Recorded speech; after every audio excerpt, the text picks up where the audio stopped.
presented by Ans Music, Gopalganj.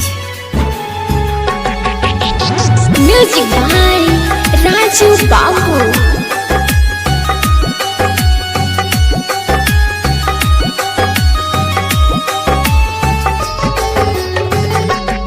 गरम कह के खंजर सतावत रे।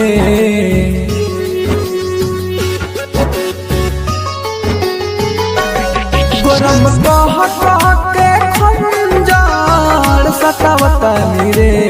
गरम कह के खंजर सतावत रे। बेवफा तोहरा नाम के मिटावत रे। बेवफा तोहरा नाम के मिटावत रे।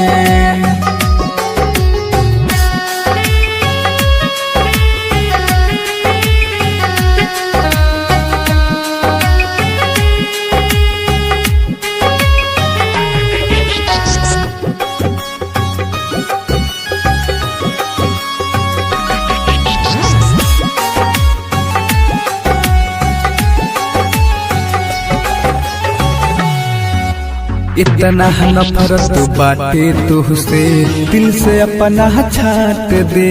वही से न मिटे न मवा तो हथवा अपन काट दे। अपन काट दे। इतना नफरत बाटे तुहसे दिल से अपना छाट दे। वही से न मिटे न मवा तो हथवा अपन काट दे। अपने यहाँ पे ही जीना होगी घटावत रे। अपने यहाँ पे ही जीना होगी घटावत रे। बेवफा तोहरा नाम के मिटावत रे। बेवफा तोहरा नाम के मिटावत रे।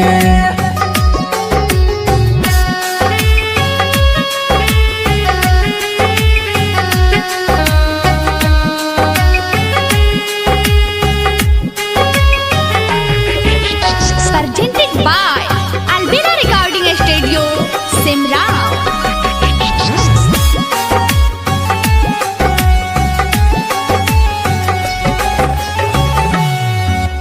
बीच सफर में लाके छोड़ले बन कवन हो काम के। हमर जीते अकेला जिए लेके सहारा जाम के। लेके सहारा जाम के।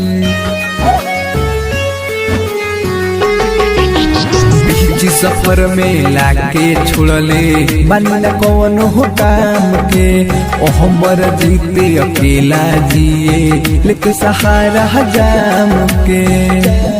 काश का हो पहले पर मधु से बतावत रे।